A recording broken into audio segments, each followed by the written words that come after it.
出差前，请高雄同事推荐在地美食，味味香汕头火锅就出现在这次的拜访名单上。出了高铁站就直奔味味香。夏天的中午，有勇气吃火锅的人真的不多，所以我们运气好，不用排队。我们来高雄出差，但对自己不能太差，所以我们来吃汕头火锅。味味香的特点是店家自己炸出来的手工豆皮，不是一般火锅店那种工厂大量生产出来的统一商品。豆皮很厉害。每一家汕头火锅店都要自己准备沙茶酱，这是汕头火锅的传统。如果看到罐头沙茶酱，那就不是正统，可以掉头就走。你看那个汁，你看那个汁，你看那个汁。我们先把牛肉下去煮，现捞牛肉，现捞牛肉哦，下啦。不要以为这是普通的冷冻鸡腿，这个有先腌制过，吃起来别有风味，可以尝试。好，女人，我们在吃火锅喽。来到盐城区，千万别错过味味香，沙茶好吃，拌着生鸡蛋吃更顺口。热炒也是汕头火锅店的特色，建议点一盘沙茶炒牛肉或羊肉来尝尝。吃饱喝足才有力气工作。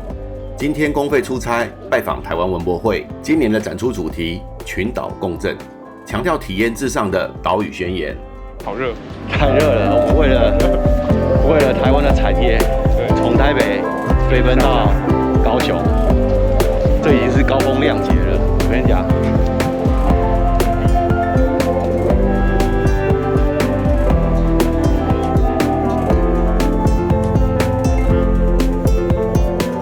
夏天最棒的展览就是这个电风扇墙。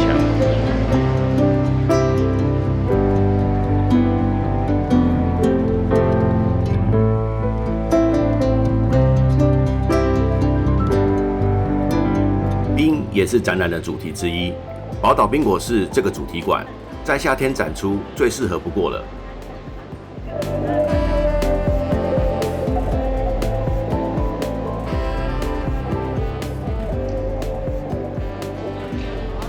体验过程当然不能少了用五张庙来感受，现场有卖好吃的冰，配合海边风景服用，真的很棒。好吃哎，酸的哦。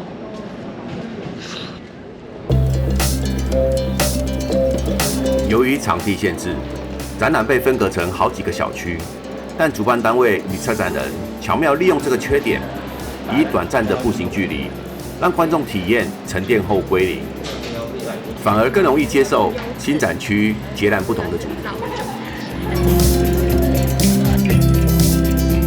这次文博会的展览分别在2个场地，透过环状轻轨连接，离开高雄流行音乐中心，前往高雄展览馆，考察台湾文化创意的品牌与 IP 授权。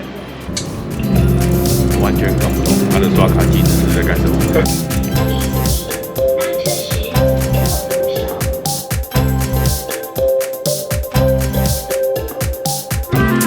台湾的文创已经从贴图文化进化到精致体验，必须感谢这20年来业界与政府的共同努力与发展，给这个岛上的文创种子一个发芽茁壮的机会。